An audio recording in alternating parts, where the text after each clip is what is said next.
It's British Drivers' Championship Day here at Odsall Stadium, Bradford. Defending champion 526 Finn Sargent is here, and we're going to feature him as our driver profile for today's meeting. We're going to talk to Finn in a minute and then follow his progress as he looks to defend the black and white checkered roof. Finn Sargent, hello. It's your driver spotlight because you're the defending British champion, and here we are at Bradford where you're going to defend, hopefully, that roof. So, go back a year. It was almost like a fairy tale story, wasn't it, in terms of you winning the British? We can hear over that. Sorry. No, you can answer.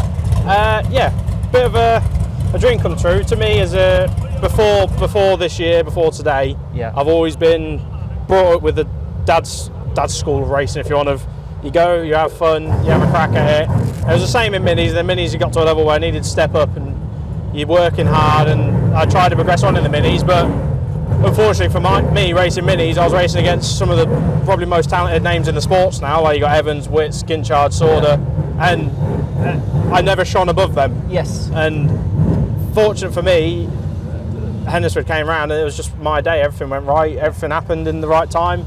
I'd never thought of going into the race. The aim wasn't obviously you aim to win, but shootout was my aim.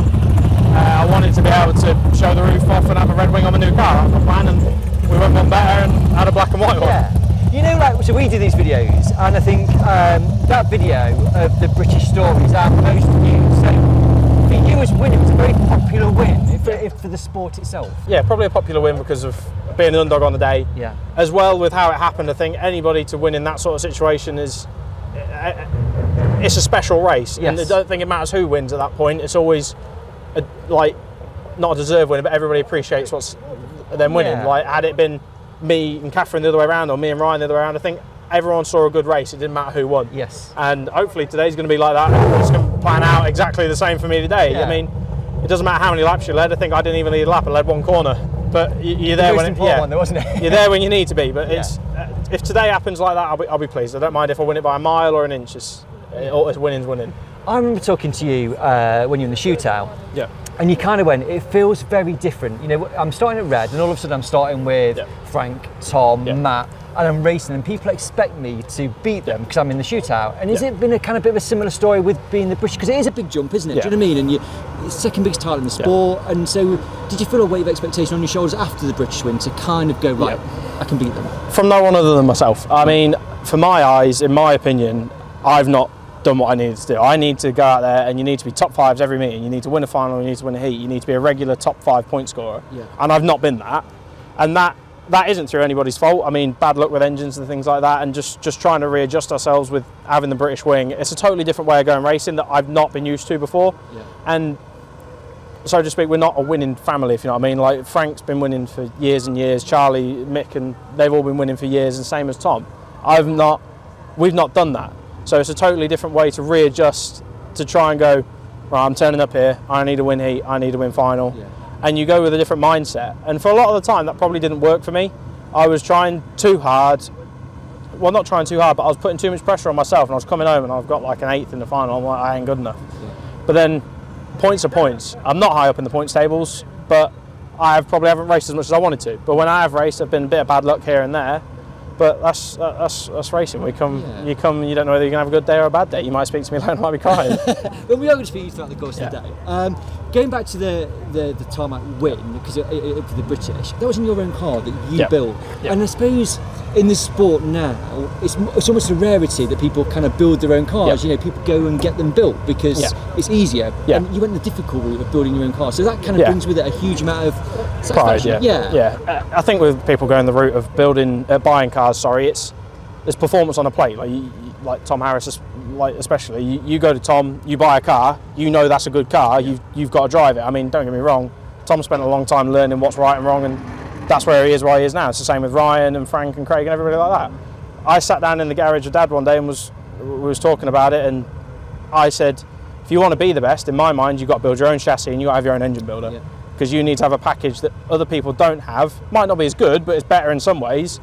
And I'd spent a lot of time messing around with my old tarmac car, messing around with my old shale car, and things like that. And I put a lot of ideas together that kind of fixed all the problems I thought it had. Yes. So I kind of almost wrote down a list of where I wanted it to be better, like coming in the corner, going out the corner. And I came up with an idea to try and solve all of them. and that was great. That worked, and then you get further up the grid, and then it's harder. It's like you go again, and then you go again, and then you get more damage, and then it's like, right, how do I get back to where I was? And then like, I mean, the back end of the year we've been chasing a bent back axle. I didn't realise, but that comes with me not having the time in the garage that I'd like to, and unfortunately, I know I say it every time, I'm not there in the week. I'm not running around the car with a tape measure. I'm getting home on a Friday night, build some tyres up, buff some tyres, and away we go. It's not. Dad and everybody do a great job, and I can't thank everybody who helps me enough. But to progress to that next stage, I need to be in there more. And without being rude, Dad, he's getting a bit older. He wants to have a little bit of a slower time now, and I want to go faster, but you don't get faster by doing less. No, and when you talk to the likes of Tom and that, they kind of talk about, it's not necessarily the equipment, obviously it helps, but it's that time spent in the workshop going, where can I find that little bit extra to make me quicker? Yeah. Knowing how to win is half of it, and figuring that out is a long road, and I don't think you ever finish it. Yeah. I mean, people change all the time, and all the cars change, the rules change, and you try and make the best of it. Like I came out with the tarmac car at the start of last year, and in my opinion, it was probably one of the top 3 or 5 tarmac cars, and I was confident with that. I go to a meeting now, and everybody's up their game. There's new cars, there's new drivers, and they're all got good kit. I went to Ipswich last week, and I was like, we'll go racing. I didn't put in any new tyres on, and I wasn't good enough. I tried to drive as hard as I could and get through the pack, and getting a 5th from Ipswich is a hard task, but it wasn't enough. And then it's like, you come home, you think, it's not a meeting wasted, but it's an opportunity missed, and then you can't let that go, because if that goes every week on week on week, you miss out on points every time, and it's not enough. But I think for now, I mean, with my job the way it is and the way my racing's set up at the moment, not that I don't want to, I'd love to. I think pushing for titles and things like that is probably just that one step a little bit further. I mean, it has to happen for me. I'm probably not in a position to be the top 5 fastest cars, and it's not going to happen for me yet, but hopefully in the future. I've asked Kyle Gray nicely, if I move up to a job near Northampton, I can put my car in his garage and spend night and day in there. I'll put a bed in there, but I'll do what it takes to win. But I think from what you said, it's almost like what you've achieved with the time that you have, the sort of budget that you have, and it's kind of really, really good. So you have to be satisfied in some respects. I'm definitely satisfied with what I've achieved and things like that, especially with the car being my child, if you like. I mean, that car was everything for me for the last 18 months until I raced it, and it still is now. But I need to go that step further now. I look at it and I think, I should have done this, I should have done that. Yeah. And I did that from the day it was new, but now it's like, it's time to do them things. I'm missing out. I mean, since I've built it, I've moved 2 bar positions, and that's it. That's all I've changed on it. I've gone racing with the same car every week, and I've been like, yeah, I've got this. But then now it's like, time to play. Like, I mean, at Skegness, I've got a couple of ideas I want to try and things like that, and that's what we're going to do. We're going to try and throw some things at it, see if we can find some performance. It's in a very fortunate position. It came out of the box and it was good. Yes.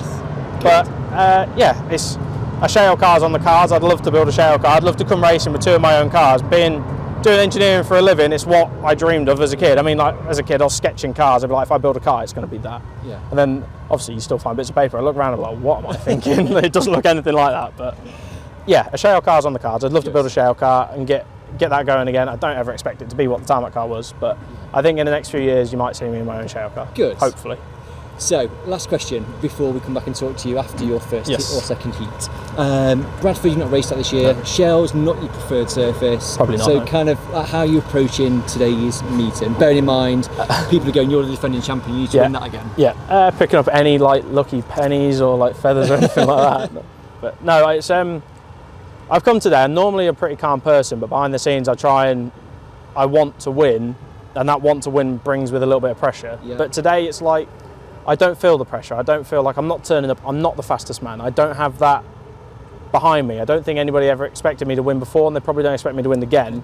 In my mind, I feel like I can, because I wouldn't be here if I didn't. Sorry. So I feel like I can do it, but I feel like there's a few things that need to fall in place for me. Yeah. But today might be that day again. It might not happen for another 10 years. I spoke to Paul Hines, and he said he won the British and the European. He said he thought there was going to be titles to follow, and that hasn't happened. It might be the same for me, but end of the day, I've got my name on it, and it's done for now. And I'm not coming in not to try. I've got everything in place to try and win. Just see how it goes. It might not be my day.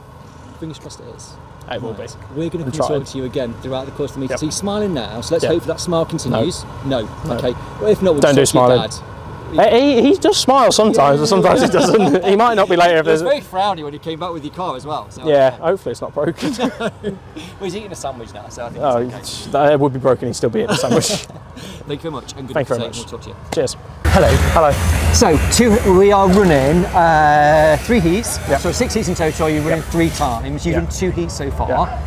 It was good, 5th and the 10th. Right, so you pull a face. The 10th wasn't as good, but that's you get spun out on the home straight. Yeah. But 5th and 10th is not too bad. Yeah, 5th in the heat I was happy with. I haven't raced it for a long time and I wanted to take it easy. But you get the better of yourself and you're like, right, we're going. And I probably should have just been a bit calmer and tried a little bit less, if that makes sense. The harder you try, the worse it is.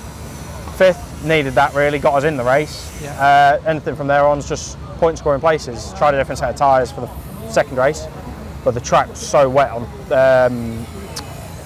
3 and 4. Yeah. So wet. So we were sliding across the bottom. Yeah. Sliding across the bottom, hitting the top and going, and we were getting drive. So restart comes along and I was like, right, we're going up the top, that's where the drive is. Got up the top, put my foot down and did a pirouette. Yes. And I was like, right, okay, that's not what I had in mind. Yeah. I haven't raced the car enough. I thought it might dig and drive forwards, and it did to an extent, but just spun me around. Yeah. Which wasn't good enough. It's just my fault. Failing that, I mean, after I got spun around and got going again, I felt very competitive. Yeah. But it's too little, too late. Yeah. So it's not. If I want to win, I can't do stuff like that. So I need to put it back in the bag and have a go again. But I think that's what's good about the British is you've got 3 opportunities, and like we saw Ryan not finish his second heat, Frank not finish the first, and it just kind of mix it up a little bit, doesn't it? It's going to be a very close grid. I don't know where Matt got in his first heat, but he had a win then, so he's going to be up there. Like Charlie had a good result-ish in that one. I haven't seen heat 4, but like you can pick out who's got a bit of pace about them. And Craig, as you'd expect, has got pace. Matt's got pace. Everyone's got pace. It's just whether the luck's coming for them on the day. And every little place in these last couple of heats makes a difference now. I'm going to interrupt in this interview. Please do. What do you want to talk about? He decided he wanted to climb over my car in that race. Yeah, but you weren't going very well, he said. I didn't really appreciate it. He baby oiled it, so I felt like. Yeah, we talked about it. Yeah, it's your thing. I even lent him my spray gun so he could baby oil his car. I haven't even baby oiled it. I just didn't want him to have it. It's just language, obviously, because children watch it. That's all right. Yeah, just a warning. PG warning. Yeah, okay, we'll do that. Thank you, Kyle. I'd like to carry on now, yeah? Yeah, fine. I'll just take one. Thank you. Yeah, lovely. Bye. The difficulty with Bradford is, like you said, you went up there. Yeah. And certainly coming out of 3 and 4, people come underneath, and that's kind of always a bit. It's a risk, isn't it? And I think also, like you see drivers changing where they're driving to get the grip, and again, that's like, have you got in the right place? Have I not? And it's hard to kind of know where to go. It's really weird, especially with the way the turns are at the minute. I've obviously only done 20 laps around here now, or 25, whatever. But for me, it feels like. Do you want me to help you with maths? It'd be 32 maybe? Is it? Yeah, to 16. We're not, is it 16 laps? Yeah, I think so, yeah. Oh, right. Yeah, I mean, I've done 32 laps. Some of them facing the wrong way.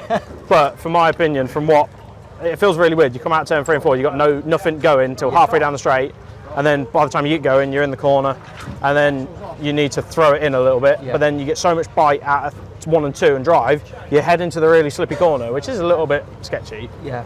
It's all right when you're on your own because you manage it, but when there's a load of people pushing you, you're not going to manage it. Like first corner of this British, if the track is where it is, hopefully they don't wet it, because in my opinion that'd be the wrong thing to do, because you're going to be a lot of drivers either on their roof or taking their cars home in bags, and you don't want that. No. But it makes a race, so you head down to 3 and 4, you know you're not going to turn when you get there. So you have to anticipate that, but you've come with so much speed out of 1 and 2. Yes. You get to 3 and 4, and you're like a plane with no brakes. Yes. You're flying. So like you said, you changed tyres for your second heat. So why was that? Just because you thought just trying stuff. Okay. Just trying stuff. I've got 2 different sets of tyres with me today. 2 different makes of tyre for the left rear. Just try and see where I get with them. And that's the rally tyre you changing on the inside. Yeah. Obviously changing the outside as well. We're giving myself the best chance I can, but it's just seeing where I'm at. Like, I haven't raced this car a lot, so that tyre I ran in the first race, I've not run on this car before. Okay. I mean, I have done previously, but since I've chopped all the side of it out, I haven't tried it, and it was good. And then I tried the second tyre, which is one that I was running all the weekend at European, and it was there or thereabouts. Didn't feel a great difference in it. They look a little bit different when they come off, which is weird, but with heat 2 being the way heat 3 being the way heat, it's not going to have as much wear in it. But And I think we see with the track as well, like, obviously a lot of shale on to begin with, and that kind of seems to move. Yeah. So does that kind of like go in your mind of what I need to then do differently potentially? Car setup's very, very difficult now because you haven't got a consistent track across the board. You've got one track that's got loads of go in it, and you can really nail it around there. compared to the other turn. Then you've got one corner where you're not even driving. You're driving like wet tarmac. It's like slow and steady wins the race. Like I tried a couple of different lines around 3 and 4, and I was finding one that worked. But that one to work is one that you're not going to be able to keep in a pack of cars. Okay. And what you'll see is whoever gets away, if that happens, they'll be gone. Yeah. That's not what you want to see. But then it becomes a bit of a race. It's not so much a stock car race. It's who can make the least mistakes. Yes. So if you get out front, you need to keep your head and keep in a straight line. But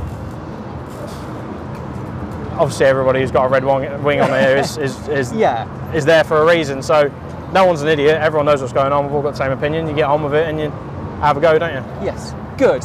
Right. Last question. Right. Yeah. You said about changing where you're going. Towards the end of the race, everybody was like right down at the bottom. It was almost like you were going into it, like just driving it like tarmac. Do you think that was actually it doesn't feel fast, but this is fast? Yeah, way faster. Any sort of opposite lock and you're blowing it. It's like you're constantly, you're tiptoeing the whole time. And that's the fastest way. And sometimes it's been like that in Northampton. That's actually, in a weird way, I like driving like that. Okay. Because I like being like delicate. I'm Tom and Ryan was in America and they're flying around outside opposite lock flat out. I haven't got the balls for that as much as they have. I'm not. I'm growing. Yeah, you grow until you're 25, don't you? But no, I prefer being down the bottom. I like the delicate sort of race. That's probably my tarmac driver in me, if you know what I mean. I quite like that. So it's what I need to do. And now it's just like pissing it down. So you have to bleep it. That's fucked everything. Okay. So before I leave you to it, what are you doing down here? What is going on? Changing the shocker. Got a bit of damage from the first race, so just trying to change the shocker because it was broken. So that's all. Good. Yeah. Good luck for your final heat. Thank you. Come and talk to you then. Thank you.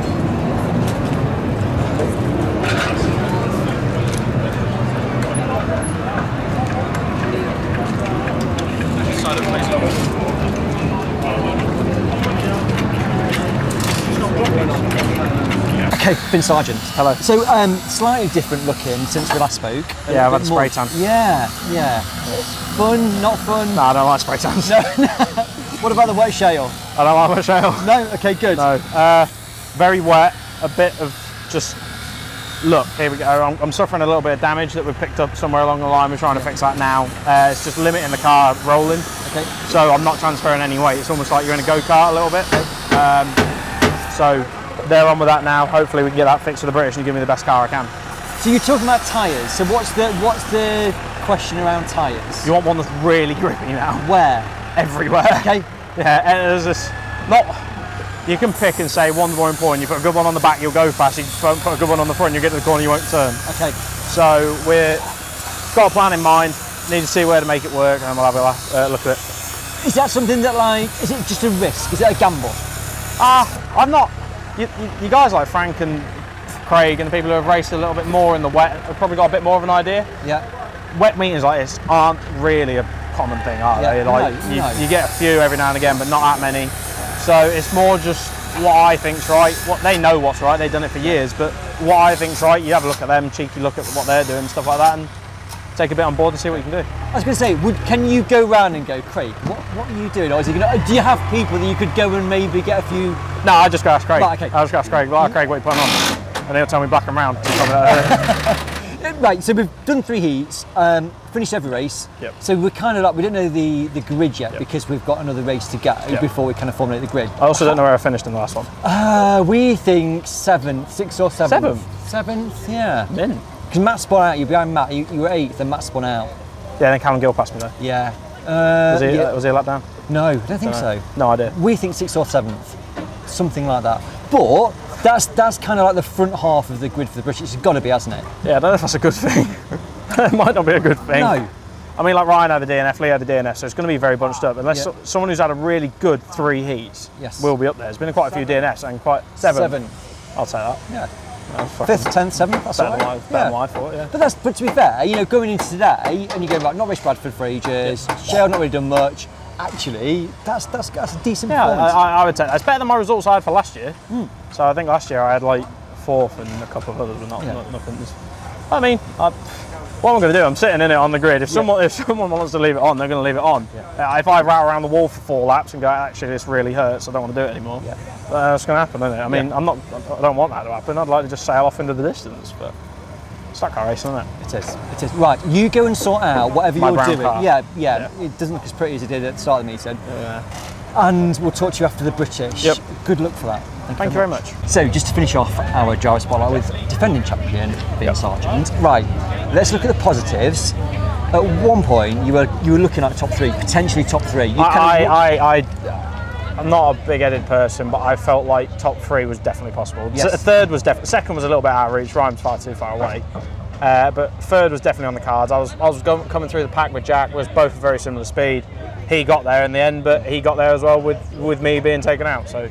Yeah, because you kind of, the beginning was kind of like a pack got away right at the sort of the first one, and you kind of got caught up in that medley on turns 1 and 2. Yeah, a lot of left-hand lock and a lot of left-hand turning. No, kind of dropped you back. But like I say, you and Jax, fast, working your way back through, and then kind of got, is it turns 3 and 4, kind of spun out, or kind of got took out?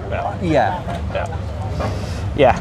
Talk it through from your perspective. My perspective was I was up there. I was around 5th, 4th. I just passed Lee, I think. I can't remember if Jack was in front of me at that point or not. But me and Jack were coming through. It was a very similar speed, and we were racing. I've raced Jack for a few years now, and I get on well with him. You know, you follow each other to get ground. You don't fight.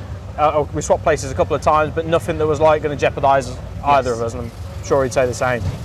We got up there, and I come up into turn 3. I was taking a little bit lower line and everybody else a bit slower because that's where my car was working. Car come up the insides and tried to chop me in the nerf rail and got it. And I was like, I wasn't going to open the door. You open the door once and you're done. So I was never going to open the door. But all the way down the fence was all the way down the straight with wheel banging, and then got finished off into turn 3 and 4. And all the slick and just spam round backwards. Didn't hit the wall or anything, but you just spin round and just slick. Because there is no grip, isn't it? Once you're kind of a bit out of shape, you're kind of like there's no grip to kind of help you. So. Nah, there's nothing. As soon as you lost the back end a little bit, you were gone. If you overstepped your brakes, you were gone. That's difficult racing, and it shines. Like, look, Tom and Ryan, 1st and 2nd, they're the best 2 drivers on the grid. They're going to be there, and they've got the best car control, and that's why they're there. It's not just because they've got good kit. I mean, for muchness, my car's got the same tyres, shocks, and brakes. It's just they've done a better job. So I guess the meeting's been good. It's a positive meeting, but you kind of feel like a bit disappointed, I suppose. I mean, positive in the sense of you've finished all your 3 races, decent start on the grid. You're kind of up there, potential top 3 at the British Championship, behind potentially the best 2 drivers in the sport. But I kind of you feel disappointed. I can see disappointed now. I wouldn't use the word disappointed. No. 2 words, but it's like a fire truck, I think. Something like that. But, no, it's been a tough day. We've had a little bit of damage, and obviously the inexperience in the shale car and just not being on it with shale so much has hindered me a little bit. But I've come here, I've given it my best go. I've put the best tyres I've got on. I've drove as hard as I can. Probably I've made too many mistakes today, but trying too hard. When you want it so bad, Matt said it year on year, and he's dead right. When you want it so bad, it almost hinders you. It's almost a hindrance. Like winning championships for Tom and Ryan, second nature. They go out there, it's like a heat to them. It doesn't. And Tom come to me before, he said to me, he says, just another race. And I've not been fretting all day, I've not been nervous all day, but I've come here and I wanted to do a job. Winning it to say I want to do it, I'm obviously going to want to win it. I'm never going to come here to say I'm going to give it away to somebody. But I came here and I wanted to do myself as proud as I could. And if I'm competing for a 3rd at the 2nd biggest race of the year, a track I've never raced, and a car I've not done a lot of work with, I'll take it. It's not turned out how I wanted it to, and I wasn't. What am I going to do? It was out of my hands. It shouldn't have happened, in my opinion. But it's how it happens. It's stock car racing. We come here, you get turned around, you crash. It's going to happen. I'm not going to win every race, but I'm here to make sure I've got the best chance I can to win every race. And like everyone's just said to me when I come back here, I'm 22 years old. I've got a long time ahead of me yet. I've got a few more races in me. Some of these lads are getting a little bit older. Hopefully they'll retire, make my life a little bit easier. But if I could one day be at the top step again and be held in a similar light, or win half as many races as the likes of Frank, Tom and Ryan, I'd be more than happy. But from now, I'll just keep plugging away. I personally think you've done a great day. Do you know what I mean? I know you're not. I think, I do, genuinely, I think you've done well today. It's been great to talk to you. It's been great that you've kind of given us that insight. And it's that roller coaster. We also got a roller coaster with stock cars, and it's like I think it's a curse, because you came and you did the thing with Tom, and then he didn't defend it, and now he's gone today, you're not done it, and he's won it. But no, I just want to say a massive thank you to everybody who's helped me. The last year has been tough, and there's a lot of people. It's been a blessing in disguise, really. Having the British has shone a little bit on some of the things I'm capable of driving, car building, setup, etc. And hopefully it's just going to build from here. There's a lot of people who have supported me that would never have, and without that day happening a year ago, and getting a lot of sponsorship and a lot of new friends from helping me out doing it. So just anybody who's had an input in my racing on the last year, or even from when I started when I was like 6, a massive thank you to anybody who's been involved, and hopefully a long way to continue. I'm sure it will. Finn, thanks so much for your time today. Cheers, thank you. All good.